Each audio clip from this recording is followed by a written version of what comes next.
وہ تو بیچاری آپ کا بڑا خیال رکھتی ہے. یہی تو شبن میاں کی بیگم بھی تو بہت خیال رکھتی تھی.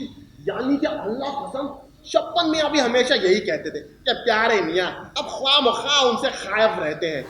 یعنی کہ اللہ قسم آپ کو واقعی نہیں معلوم کہ ہم نے شبن میاں کے یہاں آنا جانا کیوں ترک کر دیا؟ خدا ہمیں کان خبر نہیں. کیا واقعہ ہوا تھا؟ اب کیا بتلاؤں. ایک روز دراصل پچھلی نوچندی کی بات ہے. شاہ مینا صاحب کے مزار پر حاضری دینے پہنچا. ایک خلقت وہاں موجود تھی.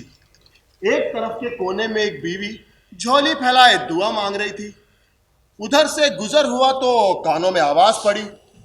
بس حضور وہی ٹھڑک گئے. وہ کہہ رہی تھی یا اللہ انہیں عقل و سمجھ عطا فرما اور اس بھانڈ پیارے میاں کی صحبت سے محفوظ رکھ.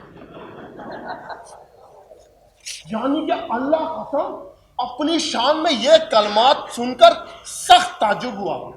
جستجو بڑھی تپے پاؤں باہر آیا. باغی والے سے بات پرس کی تب جا کر معلوم ہوا کہ شبن میاں کی یہاں کی سواریاں ہیں. بس حضور اس دن ان کی دعا قبول ہوئی. وہ دن اور آج کی گھڑی شبن میاں کی حویلی میں قدم نہ رکھا نہ. بھائی یہ تو بھابھی صاحبہ کی بڑی زیادتی تھی. آپ کو بھانڈ کہا. یہی تو میں کہہ رہا ہوں حضور. انہوں نے تو اللہ قسم ایسے ایسے نازیبہ الفاظ استعمال کیے میری شان میں. اللہ توبہ اللہ توبہ. اب آپ بتلائیں اگر میں بیگم صاحبہ سے خائف رہتا ہوں تو بیجا کرتا ہوں. بھائی مجھے تو ڈر ہے یعنی کہ آپ کا ساتھ بھی چھوڑنا پڑے گا. ارے نہیں شبن میاں کی بیگم اور ہماری بیگم کے مزاج میں بہت فرق ہے. ابھی رہنے دیجئے. بیگم کسی کی بھی ہو مزاج سب کا ایک سا ہوتا ہے.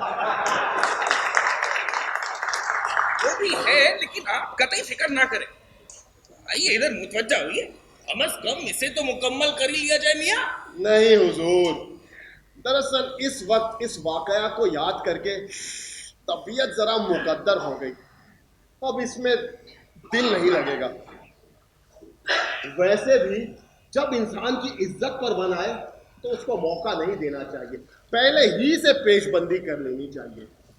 اب آپ تو مجھے اجازت ہی دے تو بہتر ہوگا.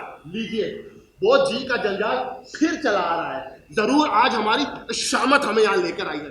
اب نواز صاحب ہمیں رخصت ہی کیجیے. ارے نہیں ارے پیارے میاں ارے سنیے تو صحیح. ارے پیارے میاں سنیے تو صحیح. ارے یار پیارے میاں بھی ایک دم کیا بات ہے فقیرہ. حضور بیگم صاحبہ فرما